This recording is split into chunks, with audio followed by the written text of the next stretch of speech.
to walk to the shed now. Come on, Mrs. Moo Moo.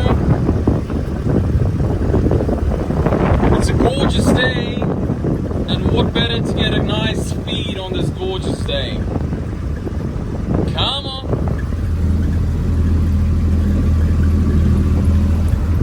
Come on, Mrs. Moo Moo.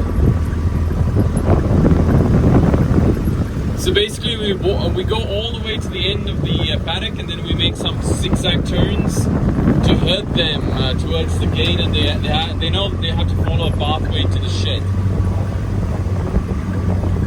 Come on, Mrs. Moo Moo. Come on, Mrs. Moo Moo. It's time for your milking.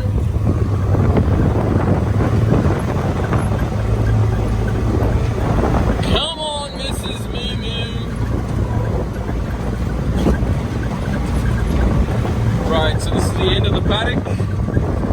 And now we make a series of zigzag patterns to basically herd them towards the gate, and they're already following the pathway to the shed. So they're kind of hard to, they know what they must do, where they must go, and at what time.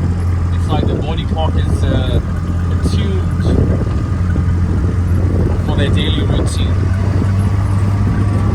Come on, Mrs. Moo Moo. So this is the first herd.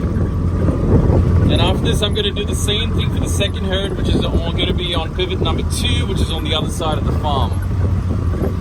And then we do the same thing for the Pinots. Those are the cows which are under a treatment, under penicillin, antibiotics, because they've got some kind of disease, and their milk production is not as good.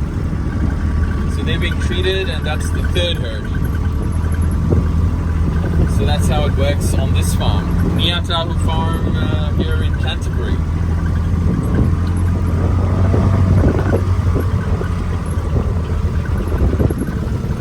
Come on, Mrs. Moo Moo. Come on, Mrs. Moo Moo.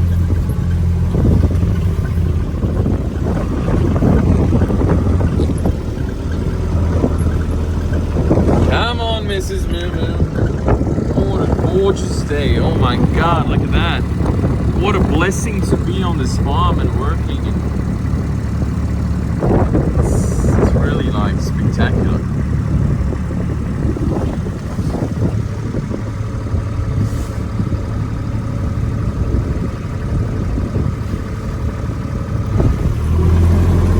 Me driving my Kubota.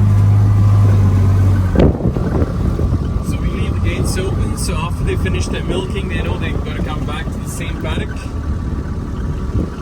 and that's how it works. They're quite intelligent animals, very docile at the same time. Come on, Mrs. Moo Moo, come on.